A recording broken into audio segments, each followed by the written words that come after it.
Salut, c'est John, on se retrouve aujourd'hui pour une nouvelle vidéo de déballage et le test en suivant. Je ne ferai pas de vidéo, je pense, pour ce produit.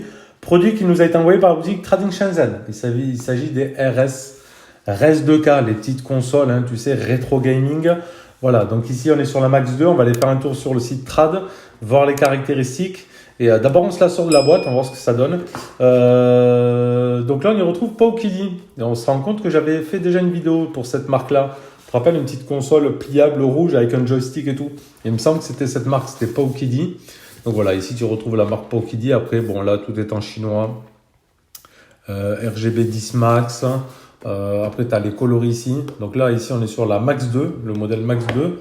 Donc on verra après plus en détail sur le site Trad. Donc quand tu l'ouvres, donc ça se peut que tu le reçoives en deux parties. C'est-à-dire que tu reçoives par exemple une lettre avec la carte SD. La carte SD ici qui contient toutes les ROM, on appelle ça les ROM, les jeux, toute l'interface, tout le logiciel de démarrage de la console. Voilà, sans ça il ne se passera rien. Donc là, comme ils te disent, cher client, pour le speed du process, on t'envoie d'abord la carte SD et après la console va arriver plus tard, etc.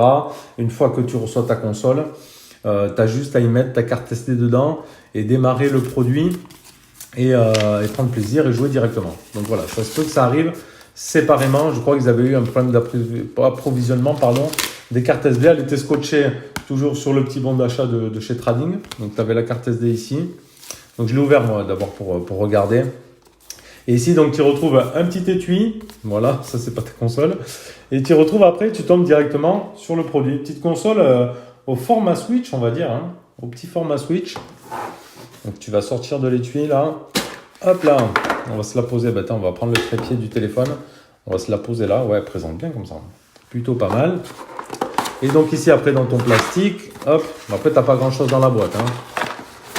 Hop, tu auras ton petit câble de chargement qui est en type C.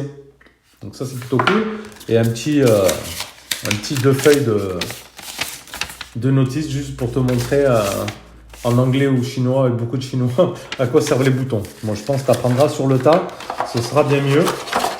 Hop, donc on va se la mettre là sur le côté, on va se mettre ça, on va l'allumer, on fera le tour après des boutons, tout ça. Hop, je vais juste appuyer ici sur Power, je pense. Il faut que je reste appuyé peut-être. Voilà, là il y a le petit voyant qui s'allume. Hop, RS2K Max 2. On va se la mettre là. Comme ça, en attendant, on fait un petit tour sur le site Trading Shenzhen. Hop, on se la met ici. Donc là, la carte SD dedans, tu vois. Rétro OZ. Ça doit être l'interface.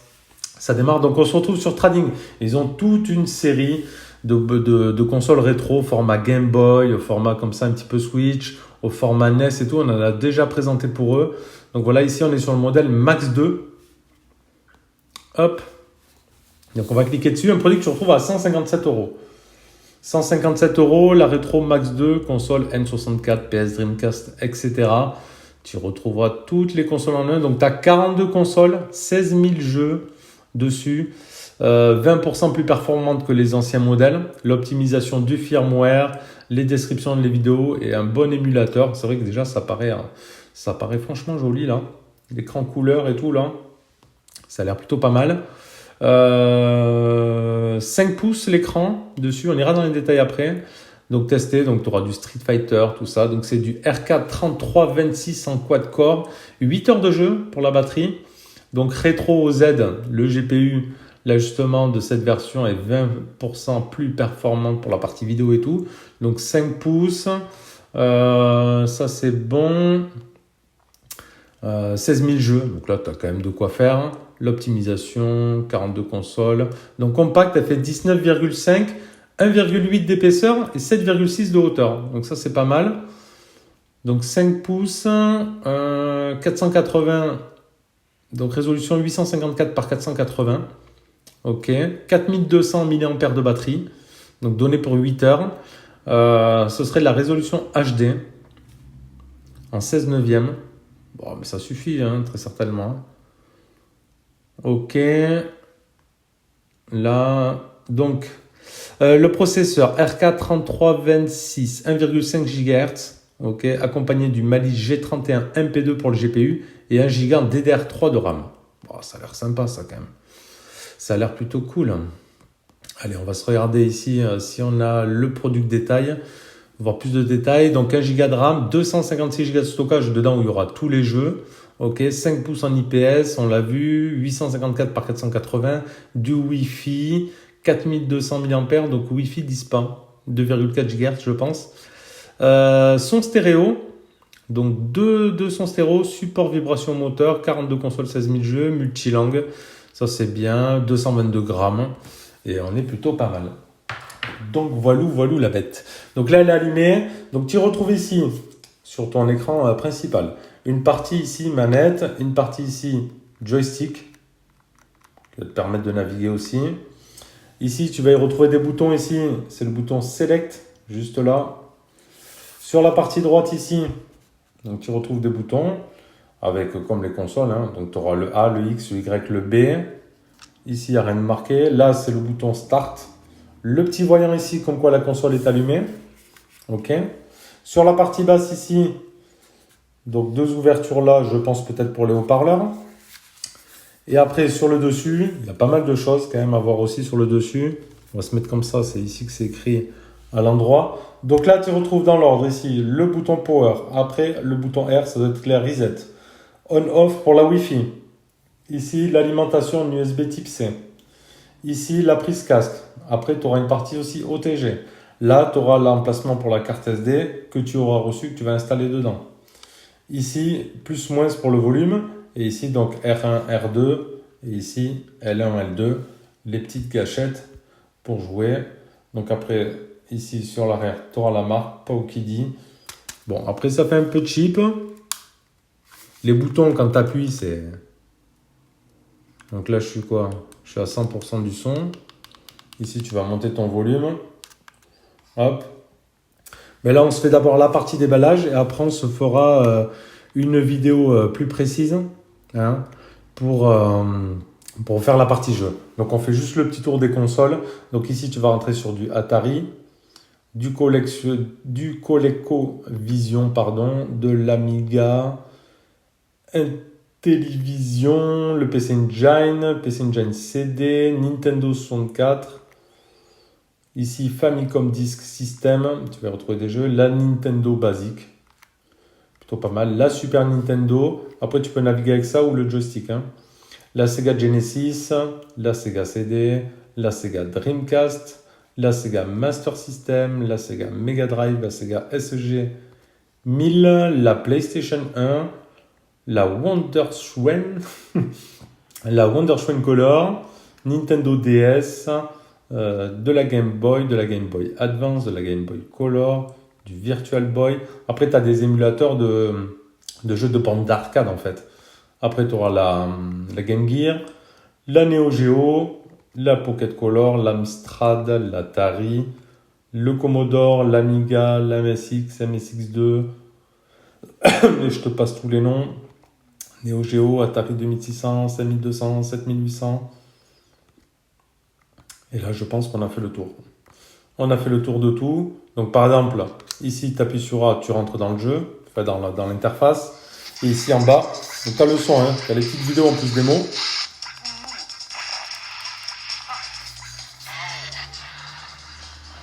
Donc, des petits sons en dessous. Et donc là, tu pourras y voir à chaque fois que tu vas choisir un jeu, la petite démo sur le côté. Et quand tu as trouvé un jeu qui te plaît, tu pourras mettre dans favori. Parce que tu as tellement de jeux. Donc tu auras tellement de jeux que pour les retrouver après c'est compliqué. Donc dès qu'il y en a un qui te plaît, le mieux c'est que tu mettes directement dans les favoris. En fait, c'est le mieux. Et donc tu as tout un tas de jeux, mon parent. Tu en as plein. Tu vois. Après tu fais back, tu fais retour ici. Et tu vas changer de console. Après tu auras un mode... Hop, tu auras un petit menu ici avec... la partie d'affichage, des réglages d'affichage, du e-sitting, des contrôleurs sitting, le son sitting, les game collection, les émulateurs. Après, il y a des choses à ne pas toucher. Hein. Des choses qui sont prédéfinies dans le système en fait et qu'il faudra qu'il faudra éviter de toucher. Donc voilà, tu auras ce menu ici. Là, on y retrouve quoi? Ah, ici, c'est... ça te montre en random un peu tous les jeux qu'il y a. Hop. Donc là, tu as fait ton retour. Ici, le bouton, on va voir à quoi ça sert. Et donc voilà, Wi-Fi, on-off, etc. Après, à mon avis, tu as un support de mise à jour dessus. Hein. Les mises à jour en Wi-Fi directement du firmware, je pense. Voilà. Allez, on se lancera quelques petits jeux dessus. Allez, par exemple, là, j'ai lancé un petit jeu de Sega, un petit jeu de combat. Comme ça, on va voir ce que ça donne. Hop, auto-loading, tu vois. Il te fait après l'automatisation des sauvegardes et tout. Donc, c'est plutôt intéressant. Ouais, il y a un petit son sympa quand même. Alors parfois ça peut ne pas prendre tout l'écran parce que ça faut que ça reste au format de l'époque en fait. Ah, c'est quand même super sympa. Et c'est vrai que ça tourne très très bien. Hein.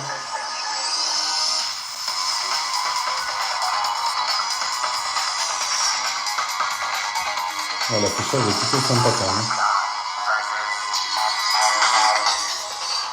Les haut-parleurs sont bien dessous.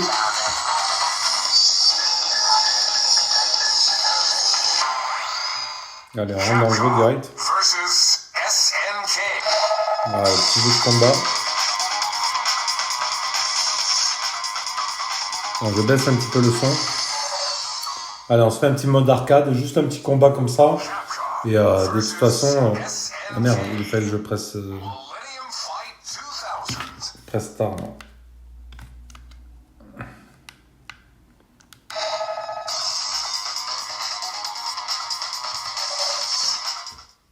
J'ai appuyé sur Star, non? Alors, tu auras peut-être aussi un ou deux petits jeux qui risquent de bugger. Hein. Non, c'est bon, j'avais pas appuyé sur le bon bouton. C'était ici. Ok. Bah, nous, on va choisir le groupe. Celui-là, par exemple.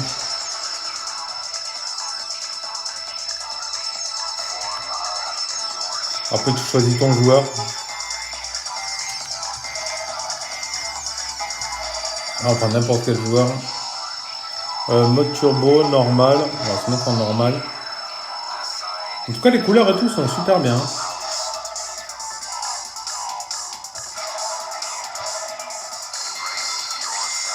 Voilà, on va se faire du combat. Putain, c'est le jeu de combat de l'époque, laisse tomber. Hein.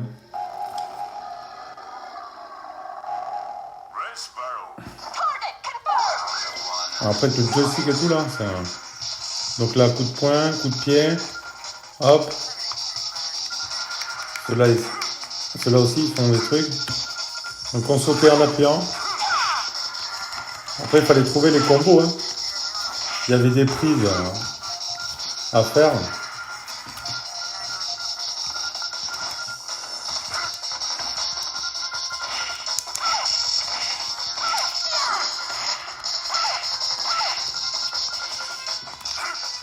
Alors, il y avait, je me rappelle, c'était quand même fou, quoi. Wow, la prise que je lui ai fait. Oh, c'est sympa, non? Je l'ai mis KO direct. Allez, on va se tester un autre, mais après, tu l'auras compris que tu auras vraiment un choix énorme de jeux. Allez, on va se faire ça un petit peu, voir. Et après la prise en main, c'est assez léger quand même. Bon, là, je suis sur le trépied pour le confort de la vidéo. Mais ouais, c'est une bonne prise en main. Alors, peut-être les boutons ici un peu loin, ce qui fait que tu vas écarter tes mains. Tu n'auras pas la main comme ça. Tu vois, il aurait fallu que ce soit ici. Parce que là, du coup, avec les pouces, là, ça va être un peu compliqué. Donc, tu vas être plutôt comme ça. Tu l'auras pas en pleine main pour jouer au joystick. Et tu l'auras plus en pleine main pour jouer avec les boutons ici. Comme ça.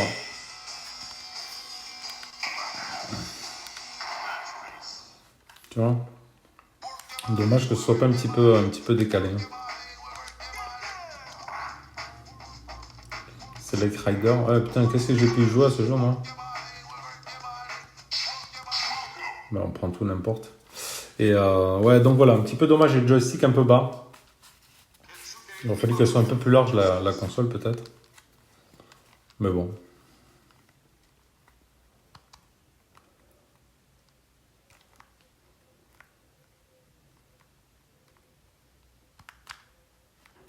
Ah, je me rappelle plus les sauts, comment on faisait. Attends, on va essayer de mettre du son. Fallait rester appuyé, après lâcher comme ça, ouais, pour faire les sauts. En tout cas, c'est de la bonne descente là.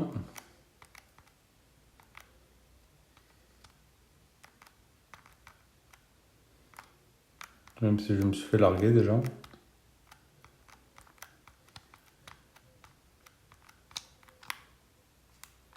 La petite figure qui va bien, hop. Ah, je le rattrape quand même, le mec, là.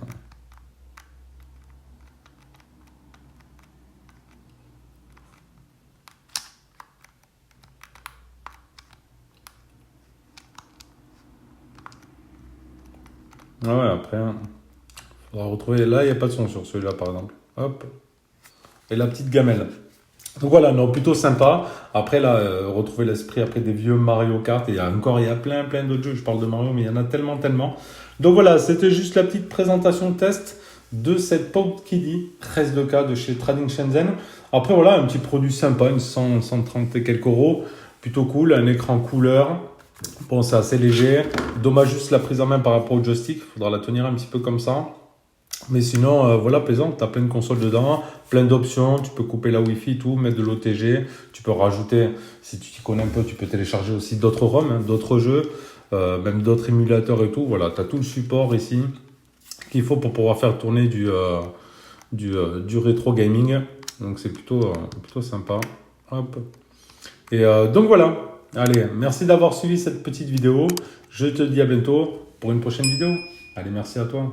Tchuss.